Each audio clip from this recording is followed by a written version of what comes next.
अस्सलाम वालेकुम, आप देख रहे हैं क्राइम स्टोरीज और मैं हूं राबिया शाहिद। नाज़रीन, सोशल मीडिया सेंसेशन रजब भट्ट के घर पर हुई थी फायरिंग 24 जून को। अब आज हम आपको बताएंगे कि उसमें कितनी सच्चाई थी। हमारे साथ स्टूडियो में मौजूद हैं समा डिजिटल के नुमाइंदे आमिर मजीद साहब। अस्सलाम वालेकुम आमिर साहब, वेलकम टू क्राइम स्टोरीज। बहुत शुक्रिया। आमिर साहब, कुछ दिनों पहले हमने स्टोरी की थी, रजब भट्ट के घर पर फायरिंग हुई थी, कुछ 3-4 फायर हुए थे, उनकी फैमिली बहुत परेशान हुई थी, रजब भट्ट साहब भी बहुत परेशान थे। तो क्या मामला था? फायरिंग हुई है क्या ये एक बटी रह गया रजब भट्ट लाहौर अभी में? फिलहाल जिस हिसाब से खबरें आती हैं हमें तो यही लगता है कि वही रह गए हैं। अच्छा, खैर, आप बात करिए मुकदमा इल्जाम नंबर 4306 जो थाना चोंग में दर्ज हुआ और बाजुर्म दफा 440 और 429, जिसमें रजब भट्ट ने मौक़िफ़ इख्तियार किया कि वो 24 जून की रात को 9:30 बजे अपने दोस्तों के हमरा कहीं आउट ऑफ होम था।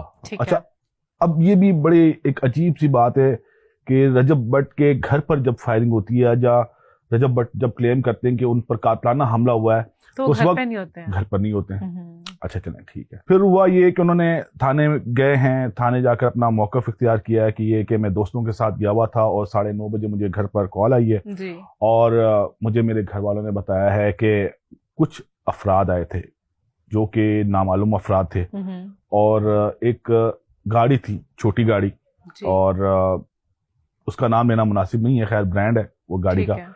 उसके अंदर कराची नंबर प्लेट लगी हुई थी। अब आप देखें, कराची नंबर प्लेट और नामालूम अफराद, वैसे ही क्या हम लेते हैं जो है वो रोंगटे खड़े हो जाते हैं कि वाकई कोई मामला हुआ होगा। खैर, उनके मुताबिक उन्होंने कहा कि फायरिंग की है, मुझे गालियां दी हैं और जान की धमकियां देते हुए, जान से मारने की धमकियां देते हुए वो फरार हो गए हैं। ठीक है। पुलिस ने फौरन मुकदमा दर्ज किया है जी। और अब आपको कट शॉट बताता हूँ, ये मुकदमा झूठा मुकदमा था। क्या मतलब है? फायरिंग नहीं हुई थी? जी नहीं, कोई फायरिंग नहीं हुई थी। हाँ जी, बिल्कुल ऐसा ही है। अब यहाँ पर राबिया सोचने की बात है, रजब भट्ट ऐसा कर क्यों रहा है? ठीक है, जो इंचार्ज इन्वेस्टिगेशन है कैसर अजीज, उनसे हमारी बात हुई है। उन्होंने हमें बताया है कि उस सोसाइटी में एक आवारा कुत्ता घूम रहा था। तो जो सोसाइटी के जो लोग थे उन्होंने मैनेजमेंट से ये बात की कि ये आवारा कुत्ता है, ये बच्चों को काट सकता है, तो इसको मारा जाए। तो सोसाइटी ने डॉग शूट की एक टीम हायर की थी, उसकी सर्विसेज हायर की थी। अब वो टीम आई है, उसने आकर उस कुत्ते पर फायर किया है। ठीक है। तो कुत्ते ने अपनी जो आखिरी जो दम उसने दिया ना, जो आखिरी सांसें थी, वो रजब भट्ट के दरवाजे के बाहर दे दी। बस ये वाकया था, ये हुआ है। तो सोशल मीडिया पर तो इतनी हाइप थी कि भाई टिकटॉकर व्लॉगर रजब भट्ट के घर पे फायरिंग हो गई है। Rabia, I am smelling the rate. या मतलब exactly, I am smelling the rate. अब पुलिस ये कह रही है कि रजब भट्ट के घर के बाहर लगे हुए कैमरे, उन्होंने जो क्लेम किया कि मेरे घर के बाहर आए, फायर किए, ठीक है, एक दीवार पे लगा, एक कुत्ते को लगा, कुत्ता मर गया, मुझे जान से मारने की धमकियां दी। अच्छा। और फिर वहां से फरार हो गए। अच्छा, ये सब कुछ तो रजब भट्ट के घर के बाहर हुआ था ना? अब इसके सबूत तो जो रजब भट्ट के घर के बाहर लगे हुए जो लातादाद सीसीटीवी कैमरा से उन्होंने देने थे ना, हैरत की बात है वो खराब है। अच्छा, देखें, वो बंद निकले, खराब थे, वो खराब थे। अच्छा, खैर, उन्होंने जो मौक़िफ़ इख्तियार किया कि एक कल्टस गाड़ी कराची नंबर प्लेट, वो दुरुस्त साबित हुआ। जब उसकी इन्वेस्टिगेशन करना शुरू की तो पता चला कि वो एक कुत्ता था जिसको मारा था और वो इनके घर के बाहर जाकर मरा है। सारा मामला बस ये था। अफसोस है कि कुत्ते भी मरने पर जानदार है उसका, वो मर गया। लेकिन वो इलाका मकीनों के मुताबिक वो एक आवारा कुत्ता था, वो काट रहा था, वो स्ट्रे डॉग, डेंजरस था। लेकिन यहाँ पर बात आती है कि रजब भट्ट ऐसा कर क्यों रहे हैं? आमिर साहब, आपकी स्टोरी सुनने के बाद मुझे एज अ सेकंड पर्सन ये लगता है कि सब सिर्फ फेम के लिए है, या फेम के लिए है, या फिर ये है कि बैरून मुल्क रवानगी की तैयारी है बमा फैमिली, क्योंकि अजाइलम सीख करना है। ये एक ओपिनियन है ये, जो कि मुझे इसमें कोई ज्यादा वजन नजर नहीं आता। लेकिन जो हमारी बात हुई है, जो तहकीकाती हुकाम है, वो ये कह रहे हैं कि may be he is doing all this for that purpose. ठीक है, कि कहीं अजाइलम मिल जाए उनको, उनकी पूरी फैमिली के साथ बाहर तो वो उसके लिए कर रहे हैं। लेकिन मुझे ऐसा नहीं लगता, क्योंकि रजब भट्ट उनकी फैन फॉलोइंग ही सारी यहाँ पर है, उन्हें बनाया ही पाकिस्तानियों ने है, उनके फॉलोवर्स ने है, तो मेरा नहीं ख्याल कि वो जाएंगे। इससे पहले भी कुछ वाकयात ऐसे हुए हैं जिनको बुनियाद बनाकर वो बआसानी जा सकते हैं। अच्छा आमिर साहब, ये स्टोरी जो आपने सारी सुनाई है, पुलिस ने पहले FIR दर्ज की, तो पुलिस का इसमें क्या किरदार है, अब वो क्या करेगी पुलिस? राबिया, सारा किरदार ही पुलिस का है। बिल्कुल भाई, आपके पास कोई कंप्लेन लेकर आया है, आप पहले उसकी तस्दीक तो करो कि आया इसका क्या वाकया हुआ है या नहीं हुआ है।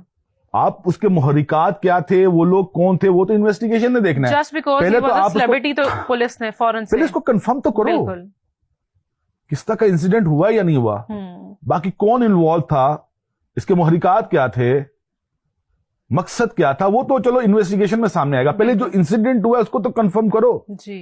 अब चुंग पुलिस की नाकामी है कि वो फौरन FIR दे दी, वो भी भाई साहब जो है ऐसे बाय लेकर आगे जी मेरे पर कातलाना हमला हो गया। लेकिन इसमें भी राबिया पुलिस का ही किरदार है, पुलिस को अब किरदार अदा करना है। देखें, कानून नाफिज करने वाले इदारे हमारी हिफाजत पर मामूर है, बिल्कुल। अगर उनको बेवकूफ बनाया जाता है तो उसका भी तरीकेकार मौजूद है। बिल्कुल। अगर रजब भट्ट ने झूठा मुकदमा दर्ज करवाया है कत्ल का और ये साबित हो चुका है कि ये मुकदमा झूठा है, तो पुलिस को चाहिए कि इसको B क्लास कर दे, और इसकी तैयारी भी हो रही है और इसके बारे में सोचा भी जा रहा है कि जो मुकदमा इल्जाम नंबर 4306 है इसको B क्लास कर दिया जाए। B क्लास होने का क्या मतलब है? B क्लास होने का मकसद ये है कि अगर आपने झूठा मुकदमा दर्ज करवाया है तो आपके खिलाफ मुकदमा दर्ज होगा, रिवर्स हो जाएगा। जी बिल्कुल, आपके खिलाफ मुकदमा दर्ज हो जाएगा, जो मुद्दई है वो मुल्जिम बन जाएगा, मतलब रजब भट्ट के खिलाफ मुकदमा दर्ज हो जाएगा झूठी FIR, जी बिल्कुल, झूठी FIR कटवाने पर। तो हो सकता है रजब भट्ट, उन पर तनकीद होती रहती है, कुछ लोग उनको बड़ा सराहते हैं, कुछ लोग उन पर तनकीद करते हैं, तो इस तरह का एक खदशा रहता है कि कोई हमला हो जाए या किसी ने जो है वो फायरिंग की हो, लेकिन हर दफा ऐसा नहीं होता।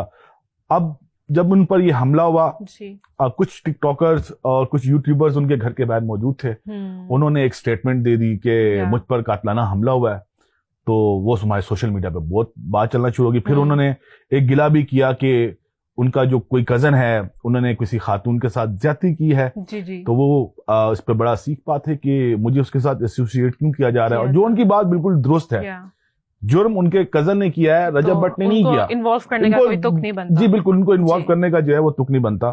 तो जो बात सही है वो बात सही है, जो बात गलत है वो गलत है। अब आपने अपने ऊपर कत्ल का मुकदमा, ये मेरी समझ से बहरहाल अब देखना यह है कि पुलिस इंसाफ करेगी या नहीं। वो जो आपने B क्लास होने की FIR की बात की है वो होगा या नहीं, वो हमें जानना बहुत जरूरी है। और मेरे ख्याल में एज अ लेसन ये एक दफा हो जाना चाहिए, क्योंकि इस तरह की खबरें अक्सर आती रहती है, रजब भट्ट के हवाले से आती हैं। बिल्कुल राबिया, होना चाहिए, और इस पर पुलिस की सर्जिश भी होनी चाहिए। बिल्कुल कि आप पहले कंफर्म तो करें, मुकदमा दर्ज करने से पहले एटलीस्ट ये तो कंफर्म कर लें कि ये ऐसा हुआ है या नहीं हुआ।